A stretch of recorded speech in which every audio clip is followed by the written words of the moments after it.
everyone. I'm Zoe Porter. I am an investigator on both the ARTAS project that Ibrahim mentioned and also on the NPS project that he mentioned. And the piece of work that I'm going to present to you today is on the ARTAS project. So what I'd like to float with you is a proposal for a new taxonomical that's not a very easy word to say, taxonomical model or a classification model to improve the classification of AI-enabled systems. Within the ARTAS project, there are sort of 3 work packages, and one of the work packages is about conceptual clarity. And my academic background is in philosophy, so that's sort of the area that I was most focused on. And this sort of sits within that work package. But its roots go back a relatively long way. So about 4 years ago, when I joined this research group, which was the precursor to CFAA, I was looking to define what an autonomous system is. It quickly became apparent that there wasn't really much consensus in the literature. Different people cashed it out in different ways. But one sort of default way of explaining what autonomy is to look at the levels of autonomy. And the SAE levels from the Society of Automotive Engineers are very famous. A lot of people know about the SAE levels of driving automation. It's quite a useful way to talk about the development of systems with increasing autonomy that can act with increasing independence from a human in the loop. But this levels of autonomy seem to be quite a common way, or seem to me to be quite a common way to categorise autonomous systems across all sectors, including maritime and healthcare. And they certainly have their value, but as I was looking at them, it also seemed to me that they had significant limitations. One was that they're very rigid. There's 5 simple levels that sort of bundle together different features. They're not very expressive. They don't allow for systems which may have some aspects of this and some aspects of this in different combinations. It seemed to me that they were also quite open to misuse. This was something that was quite clear to me from the automotive domain, where a system might be classed as just level 2, but actually incorporate quite a lot of features that indicate, substantial risk. And the other thing became clear to me as the years evolved was that these the levels of autonomy don't really seem to adequately account for what has become known as frontier AI. So state-of-the-art AI like large language models, transformer models, generative AI, and so forth. So that's really the motivation for this. And it got me thinking, how about a framework which is also quite simple and compact, so has many of the virtues of the levels of autonomy, but allows for much more nuanced, bespoke classifications of the combinations of features that different systems might instantiate in different degrees, and can also be updated to include properties salient to frontier AI. So I was thinking about, what sort of framework this might be, and I'm not quite sure how I got here, but I thought about a radar or a cobweb model. So that's sort of the fundamental idea. But of course, that was just an idea. And in order to make it work, it needs to be situated within the body of literature and knowledge that exists. So that led to a literature review with 2 key research questions. The first is what different taxonomy types, so different essentially diagrammatic types, have been proposed. I've come up with this radar idea or cobweb idea, but has anyone else done that before? Is it novel at all? And also, what features do these different taxonomies highlight as salient to the classification of systems? So this literature review, which is almost complete now, so far has surfaced 70 distinct taxonomies across 13 sectors. And I'm just at the citation chaining stage, so I expect there'll be about 10 more. And there are some cross-sectoral ones. And within the healthcare sector alone, we've found 7 distinct, different taxonomies for characterising systems, different sort of levels of automation taxonomies. Some of these are about surgical robotics, others are about digital AI tools, and what sort of moves from a decision support system to something that starts sort of implementing decisions in healthcare pathways. So, in answer to the first question, what appeared to me to be the case way back, that these levels of autonomy are the common framing device, is true. Definitely, by far the most prevalent way of characterising autonomous systems is this single levels of autonomy approach. But there are others. So some are parallel levels of autonomy, where for different functions for the system, for example, the decision function or the action function, there are separate levels of autonomy. So typically there'd be 4 parallel levels. There are a few 2-axis graphs where you have 2 dimensions, some 3-axis graphs, not many. This is an example of one. This comes from NIST, which is the National Institute for Standards and Technology, which is an agency of the US Department of Commerce. And there were 2 radar graphs, 5-dimensional, but they are kind of different to what we're trying to do here. So one only focuses on technical capabilities, whereas our framework is about the whole system. And the other is pretty crude and rudimentary, and ours goes into a bit more detail. So this is sort of where the idea of a radar or cobweb model of autonomy fits into the wider literature. And as I said before, this most widely used model does have its limitations. So it's crude. Characteristics are arbitrarily grouped together. For example, it's assumed within the levels of autonomy that a system, if it's highly independent, if it's right at the top end, like a level 5 or sometimes a level 6, if it's highly independent from the hands-on control of a human operator, then it's also not going to be overseen or monitored. It's going to be independent of the eyes-on supervision of a human operator. But actually, you could have a system that does only a small amount independently of a human operator, but it does it completely without supervision. Or you could go the other way, where you could have something that does quite a lot without any sort of hands-on intervention, but is constantly being monitored. So that's one example of how these characteristics are sort of in these preordained categories is quite crude. The other is that relevant characteristics are often not included, and that's particularly relevant given the direction of travel with AI. So, for example, under specification, the fact that a system can do quite a lot without a concrete specification of how it should get from input to output, that's often not included in these frameworks. Characteristics are not always clearly described, so there might be a general category of like environmental complexity or mission complexity without really interrogating what that means. Risk factors can be ignored, which is a kind of combination of this and this, in that features can be grouped together, and not all features can be included or clearly described. And that means that, as I said before, you can have something that is a level 2 system, but actually carries quite a lot of risk and uncertainty. And level 2 gives the impression that it's actually quite low risk. And then there are inconsistencies across and between within and between sectors. So, for example, level 3 doesn't mean the same across the board. In automotive, a level 3 has a driver and fallback control. In maritime, a level 3 does not have a human in fallback control. And while there are other taxonomical types, like the 2-axis and 3-axis graphs, they're still limited in their capacity to consolidate these different variables. Right, so that's answering research question 1.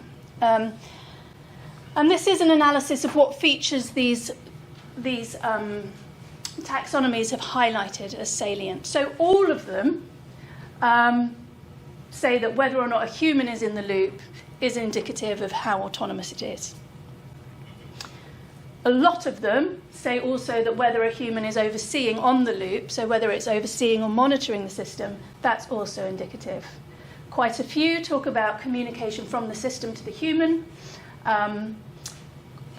Some talk about mission or functional complexity, with the idea being that the more complex the mission, the more autonomous the system. Same with environmental complexity. Fewer talk about whether the system is adaptive or not, how tightly specified it is. Is it based on pre-programmed rules? Is it based on machine learning? But even here within this category, it's quite crude, really, how this specificity is cashed out. Only one talks about the location of liability, and a handful talk about whether the system can coordinate with other systems. So these features have really helped to inform the parameters on the radar model that I'm going to show you in a couple of slides. And then another part of the literature review was looking at what is sometimes called agentic AI. So here's one definition of agentic AI systems. They're systems that can pursue complex goals with limited direct supervision. So in a sense, they're similar to autonomous systems, but they're also enabled by frontier AI or state-of-the-art AI, such as LLMs. And their key features are that they're underspecified, so they don't have that blueprint. They're much more based on deep neural networks and increasingly not sort of trained with too many examples and so forth. They're adaptive, so they can respond to uncertain and changing environments. But this is what's really key. They also increasingly have a broad functionality, so they can accomplish a much wider range of tasks, and those tasks are often pretty complex as well, so they can do multi-step planning to achieve goals in dynamic environments. So bringing this all together, this is what the radar model looks like. So it's called the Radar of Intelligent Systems. I've called it Insight Model for short. I need to run this past some co-authors to see whether they're okay with it, but because it feels a little bit like a 90s boy band, but Insight Model. But anyway, so here are the parameters. It's divided into quadrants, so it's a whole system model that looks at design, functionality, the operating environment, and the degree of independence from a human in the loop. So these parameters were selected from the literature review and from a review of the features of agentic AI. But we've also included in there this philosophical approach, because my academic background is largely in philosophy, of drawing conceptual distinctions. So say whereas before in some of those taxonomies you'd have something like complexity of the function, here we've broken it down into breadth, that's the range of tasks it can do, and depth, which is the difficulty of the tasks it can undertake, right? So there's two different dimensions of complexity, and that actually gives a lot more information about the system. Similarly, when it comes to complexity of the environment, this is actually out of date. This should be environmental diversity. We've drawn a distinction between so thinking that this is diversity, not complexity, how many elements there are in the environment and what the possible interactions there are between them and how diverse those are, versus dynamism, which is how prone is the environment, the operating environment, to change. And then here there's a distinction between in the loop and on the loop. So that's sort of the outline. And the idea is that having a whole system model, and this comes back to what Ibrahim was saying before about safety, can really help to identify, with the classification of the system, where the risk factors might be, where the points of uncertainty might be, where on the boundaries of these four things hazards might arise. Because it's not just about the technical capabilities of the system, but what it's intended to do and the environment that it's placed in and its interaction with humans. Right, so just to have a little look at the parameters in a little more detail. What do we mean by these things? So on the underspecification axis or parameter, this is the degree to which the system can perform its tasks, meet its objectives, with a limited specification or concrete blueprint of how to do so. So, a rules-based system will be much lower down than a learning-based system. And right at the top, you'd have a system that, only is really given an objective and figures out by itself how to get there. Adaptiveness is how well it can adapt at runtime to a dynamic and uncertain environment. Then we've got functionality, so the range of subtasks it can accomplish to achieve its objectives, and then how difficult they are, that's depth. And then dynamism, achieve its objectives in an environment with diverse elements and interactions. Diversity. Dynamism, do so in an environment that's prone to change. So say here you might have, a very static, controlled environment that doesn't really change very much. Whereas here you've got, you could have like an A&E department where you've constantly got new things coming in, new people, new situations, new norms, and so forth. So that would be prone to change more. And then you've got here how much it can achieve its objective independently of hands-on control. And then here from monitoring or human oversight. So those are the 8 parameters of the model. Now, one thing that's quite useful about the model, because it's all well and good having these ideas and having frameworks, but if they don't actually align with regulation or legislation, then they're unlikely to gain much traction. So the OECD, the Organisation for Economic Cooperation and Development, has come up with, its member states have agreed to a definition of an AI system. And this definition is now widely used across regulation and legislation. It's included in the EU's AI Act. It's used in the US, in the UK, by the United Nations, amongst other actors. And the parameters on the radar model pick out key features within this definition. So up here, infers, that speaks to the under specification parameter. Here we've got the adaptiveness, parameter 2. Here we've got, so parameters 3 and 4, they were about the system's functionality. So these are the types of outputs it can have. So this actually furnishes, the radar model actually can furnish a bit more depth and enrich this notion. And then here we've got the environmental stuff, and here we've got the independence from a human operator. I'm quite happy that it aligns with this definition, and I hope that means it will gain, will be more useful and gain traction. And the idea is that this quite simple model of a radar model can illustrate and instantiate how systems kind of meet this definition and the varying degrees to which they instantiate these features and the combinations that they do so. Okay, so applying this now to a real-world system, it's an example system, but some people might recognize it. So imagine a conversational agent used in healthcare, a software project that can deliver automated natural language telephone calls to patients, so it can kind of replace that conversation between a human healthcare worker and a patient. It has a deterministic LLM component, several use cases. Now, this system for different use cases is the same in terms of its independence from human intervention and from human oversight. So we put it at a level 1. But what this shows is that for different use cases, we can actually really sort of illustrate how it's different, right? So imagine one pathway, which is follow-up after routine surgery, after eye surgery, and the conversation goes with the patient, and it's very much about one subject, the eye, and a much more sort of limited or prescribed set of kind of conversational prompts and so forth. This is actually quite low on breadth of functionality. It doesn't do a huge amount. But then when you get to a different use case, waiting list support, it needs to do a much wider range of things. It needs to talk to patients about, it needs to kind of have the conversation with the patient, transcribe it on a wider range of topics, so healthcare data, preferences, and so forth. So it's got a much broader functionality.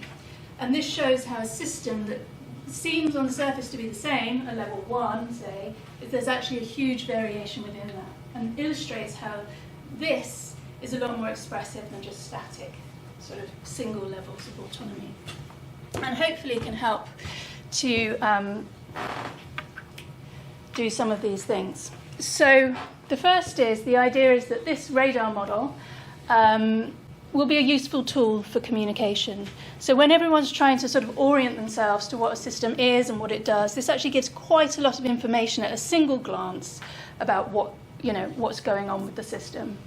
The whole system view should or could help to inform concept design, as in, imagine, okay, we want the system to do quite a lot, in a dynamic environment. What does that say over here in terms of the degree of underspecification or adaptiveness that needs to happen? So that's one thing that it can do. It can also help inform deployment decisions, hopefully. So it's really clear what's being asked of the system and the environment that it's being asked of.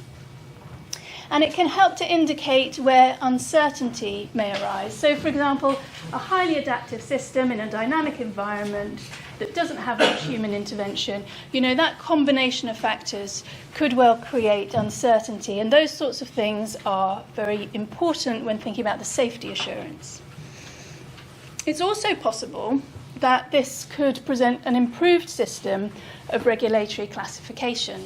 So at the moment, for example, in the EU AI Act, there's systems are classified according to the risk. And the risk is usually about what the application of the system is. So medical systems are classified as high risk. And the notion of risk or the criticality of the application isn't one of the dimensions on the radar. It could be orthogonal to that. But what this can help to show is that actually some systems that might be further out on some of these axes are higher risk than systems that are closer in on some of these axes. So it can give more detail to this regulatory classification. It's possible that also that can help with questions of liability. So these different parameters can help to indicate how foreseeable a harm might be. For example, if it's very underspecified or very adaptive and it's taking on quite a lot, if the functionality is very broad, then it's foreseeable that it may cause harm, even though you don't know exactly what that harm may be, whereas something that's much more tightly controlled, less so. So things like that. And also for a consumer or a user who wants to have a little bit more information about the system, who really wants to know what's going on, it could offer some insight for them. So that, in a nutshell, is the Radar of Intelligent Systems. Thank you all for listening. And here are some of the other authors on the paper.